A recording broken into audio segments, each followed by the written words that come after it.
What if the key to getting organized wasn't to buy better organizational furniture, bins, and tools, but instead to just get rid of them completely? Hear me out. Let's say that a pipe bursts in your bathroom. You're not going to spend a bunch of time trying to clean up the mess. First, you're going to go to the source and turn off the water, right? Because what's the point of drying up the water on the floor when the water's coming out just as fast? You stop it at the source and then deal with the water. Yet when it comes to our stuff and decluttering, we tend to do it backwards. We are often left trying to dry up a mess as the water leaks in all around us. So what if instead of trying to declutter or minimize what's in our storage containers and bins and endless closets and shelves and baskets, we just got rid of them? Woman, are you insane? I mean, yeah, maybe a little, but stay with me. Listen, I get your skepticism. If we got rid of all of our bins and baskets and storage furniture, where would all of our stuff go? Well, maybe that's kind of the point. At a very literal level, when we don't have a place to keep our clutter, it starts to become a little more obvious and inconvenient, and that helps to motivate us to really think about what possessions we really need and which are just excess. Instead of buying organizers to put everything in, we start to let go of possessions that aren't actually necessary. For most of us, we think, oh man, I have a lot of stuff here. I need a place to organize it so it's not such a big mess. But instead, we should maybe be thinking, oh man, I have a lot of stuff here. I should get rid of it until only the stuff I really need fits naturally. Now, don't get me wrong. I do still own some bins and baskets and organizers. I also don't think that going through your house and tipping over every bin and basket and throwing them all away is a really super great idea. Containers help create limits, which is very helpful. And we're going to discuss this later in this video. This is an anti-container, but containers can also often create more capacity, and that's where they become more harmful than helpful. Okay, so I want to talk a little bit more about how bins and baskets and organizers might actually be making you more messy and less organized, and what to do about it. Now, for years, I was convinced the key to being organized was the right solution. If I just had the right shelves, closet, systems, risers, bins, hooks, then I'd be all set. And that is a piece of organization, but it's a much smaller piece than I originally thought. And as I've worked to downsize my possessions the last year, I have noticed a very funny trend where I would clear out a shelf for a basket, but if the basket or shelf remained, eventually it would get filled again. And that's when I tried considering the question of what's really necessary. And I worked to get rid of the things that I realized were just holding the excess. I have found that I actually can live with far less containers than I thought. And in doing so, I've realized how many of my containers were actually making me messier because they were allowing me to hold on to all this stuff I didn't need. And not only that, but getting rid of the containers gives me permission to get rid of so many things I never really needed, but was keeping just because I could. There is something called the Parkinson's Law. It is the observation that work naturally expands to fill whatever amount of time we give it. It was first proposed in 1955 in a sort of satirical essay by Cyril Northcote Parkinson, where he implied that if you give yourself a week to complete a 1-hour task, you will stretch out the task to fill the whole week through procrastination or overcomplicating it. It says that if you give yourself a month to complete a project, you will often find ways to make it take a month. But if you have to finish it by tomorrow, you'll usually focus on what matters and get it done in a fraction of the time. It's not that the work itself changes, but our behavior does. We can apply this same concept to our home and our stuff. Possessions expand to fill the space available for their storage. If you don't believe me, just clear out a bin in your bathroom or kitchen and then tell me in a month or two if there isn't something in that bin. There is. And you know there is. So why does this happen? Well, as humans, we like to think that we make rational decisions about what we need. I mean, I'm a rational person. Aren't you? Oh yes, it is 2026 and we are all very rational. Behavioral economics is the study of why people make certain choices with their money and their time, even when the choice might be irrational. One of the core ideas in behavioral economics is that our decisions are heavily influenced by our environment. often without us realizing it. We like to think that we buy things because we need them, but the truth is our environment changes what feels necessary. When we move into a larger home, for example, we rarely leave the extra bedroom empty, right? Or the basement half full. Instead, these spaces tend to become opportunities to keep things that we might have otherwise not been able to. It gives us an opportunity to buy furniture that we didn't previously need, or to store more just-in-case items than we might have in the past. The amount of our possessions grow to match our surroundings. Behavioral economics call this choice architecture. In a pretty comprehensive peer-reviewed study that was published in Science Direct, researchers found that larger homes contained on average 66% more material items than smaller houses. And this was regardless of household size. A single person or a couple living in a large house will still accumulate significantly more items simply because the space exists. The study also explicitly noted that it is self-evident that people do not live in homes with empty rooms, which means that larger homes force the acquisition of more stuff simply by existing. Okay, so let's stop just talking hypothetically and look at some real-world examples in my house. When I moved into the house I live in now, it was the first time I ever had like a foyer type space. This was a place where like spare shoes could go and jackets. Having this space, I naturally filled it. I got a shoe rack, and I sometimes kept as many as like 8 pairs of shoes here just because I could. Certainly I didn't need access to 8 shoes at my front door. Some of them I rarely ever touched, but I had the space so I filled it. But as I've been working to downsize, I'm often looking around my space and wondering, what can I make less? I love to ask myself, what's the least I could make do with here? It just sort of challenges me. Knowing what I know about the Parkinson's law, I got rid of one of the risers in the shoe rack. And in doing so, now some shoes didn't fit and they would sit on the floor. So I needed to decide like what I was going to do with them. And it was honestly a really easy solution because like I had said, some of these shoes I wasn't even wearing this season. So I stored them away. And I also had a pair of sneakers that have been sitting there for like 3 or 4 months that I tried on a few times with a few outfits and I never wore them. But if I hadn't decreased the amount of space I had to store these shoes, I never would have thought about it. They all fit there, and so that was good enough. And the best part is, now that I've done it, I can't help but wonder, do I even really need a shoe rack at all? Why exactly do I need this many shoes at the front door? I mean, certainly I can only wear 1 pair of shoes at a time. Since recording that video, I actually ended up getting rid of the entire shoe riser. Quick break for our sponsor. Thanks to Back Market for sponsoring today's video. Now, a lot of you know that I have been sort of stripping back how much tech I use in my life. Not that I've become anti-tech by any means, but I'm just more conscious of the technology that I do use. And in doing so, it's made me a lot more conscious shopper about my technology as well.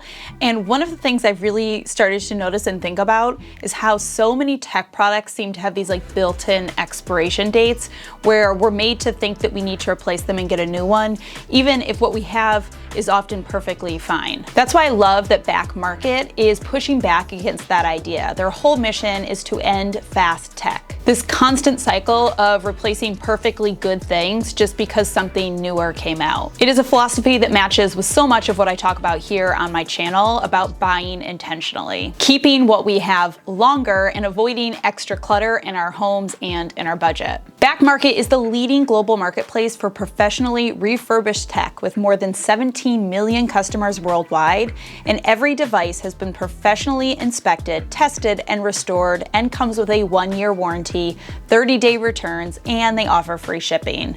Obviously, buying refurbished will save you a lot of money, but there is a bigger picture here as well. When you choose refurbished technology, it can save up to 90% of carbon emissions than buying new, because you are extending the life of something that has already been created instead of creating demand to like make new stuff. So if you are doing any shopping for back to school, or honestly for any time, I really do suggest checking them out. They have all sorts of technology, everything from like a smartphone, but laptops, home appliances. They even have home audio. You can visit Back Market's website or download their app to start shopping. I will have links to everything down below. There is also something called induced demand. Transportation engineers discovered something surprising decades ago. When cities were experiencing traffic congestion, the obvious solution seemed to be building more highway lanes. But over and over, researchers found that the opposite often happened. Within a few years, the new lanes would be filled back up with congestion,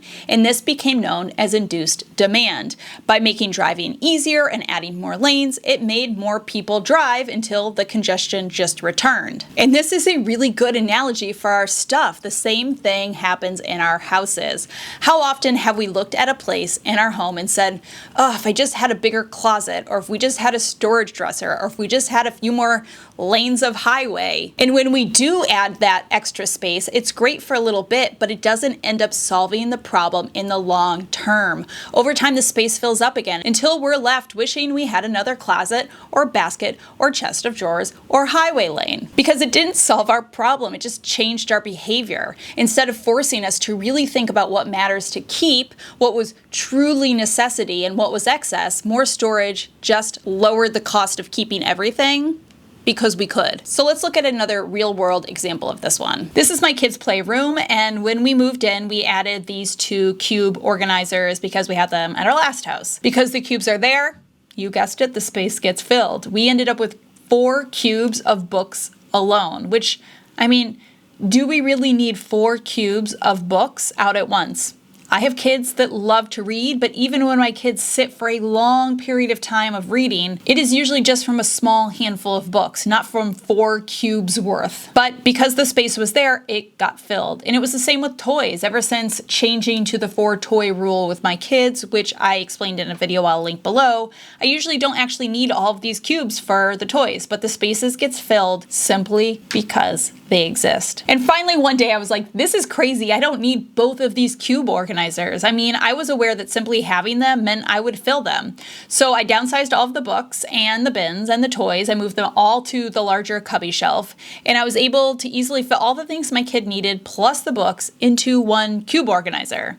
Not only did it free up floor space for playing, but it also decreased the amount of stuff that naturally ended up in this space, making both playing and cleaning this space monumentally easier. I actually think there is another problem with adding more storage as a solution that we don't talk about quite enough. And it's not just that extra storage encourages us to keep more things, but also that it makes it easier to ignore those things. When everything in our home has a drawer or a basket or a labeled bin, our homes can look really organized on a good day, but underneath that, we're often holding on to hundreds of things we rarely use simply because they're well organized. We forget what we own, we buy duplicates because we can't remember where something is, or we forgot we already had it. And the most important bit that was finally the straw that broke the camel's back for me was that this appearance of being neat and organized requires a lot of time and mental energy. We need to spend time sorting and labeling and reorganizing and maintaining all of the things in these neat, organized structures. And I don't know about you, but like time and mental energy is like something I don't really have like an excess amount of. I'm usually pretty low on those things on a standard day. So wasting it on a bunch of stuff that I probably didn't even need to stay in my home was maddening. What I think is really interesting about all of this is about how they all kind of describe the same human tendency, that we will adapt our behaviors to our limits or our lack of limits. If we have more time for work, we'll take more time to do it. If we get more money, we will typically spend more money, right? Just look at lifestyle inflation. If you give us more storage, we will own more stuff. The environment changes our behavior long before we're consciously even aware of it. Now, before anyone says, so you're just telling me I shouldn't have any storage? No. That is not what I'm saying. There are absolutely things that make sense to store and reasons to have well-chosen bins and shelves and baskets. Seasonal decorations, important paperwork, emergency supplies, overstock items you use a lot, your clothing, your toys. I mean, I'm not saying the only solution to our clutter is that we shouldn't own anything. And I'm not saying that storage is the enemy. I love containers and bins as much as the next person, and to be fair, I do think they can be helpful. In certain areas, they create limits, right? And that is super helpful. The container rule and organization reminds us that we can only have this set amount of space to keep this specific type of thing. And once that container area is full, it's time to declutter because that's the only space that you are allowed to have for that. That is a very helpful tool with day-to-day organization and decluttering.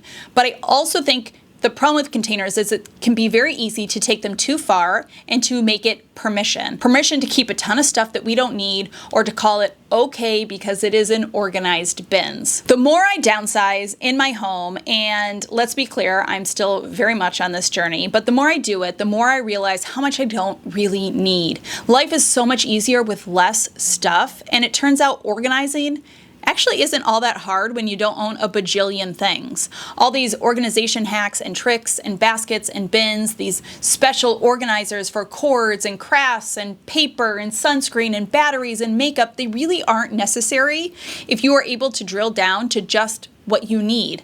And worse yet, if you're buying all these things to organize all your stuff, you're adding more stuff to organize your stuff. And as someone who has played that game, I can assure you, more usually doesn't equal more when it comes to getting organized. When we moved into this house, I did a bathroom organized video, and I bought all these bins and drawers, and I filled them all. I filled up the whole space, and I called it organization, but really it was just clutter and noise and permission to hold on to a bunch of stuff I didn't really need. But now, once I had all of this stuff, I had to keep it organized, keep it managed, check the expiration dates. Every 6 months or so, I would need to reorganize this whole area.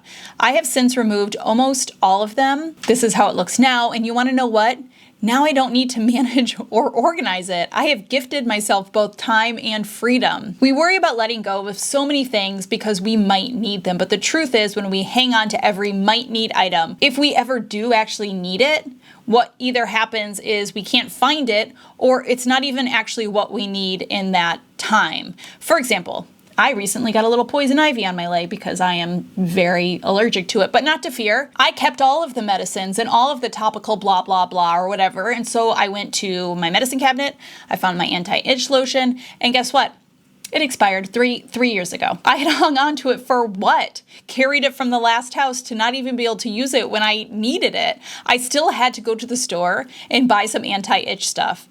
And that, my friends, was the day that I decluttered my medicine drawer by 70%, realizing that so many of these things I was keeping just in case would likely never even be good by the time I actually needed them. So how can you actually try this idea in your own home? Don't start by throwing away every single basket you own.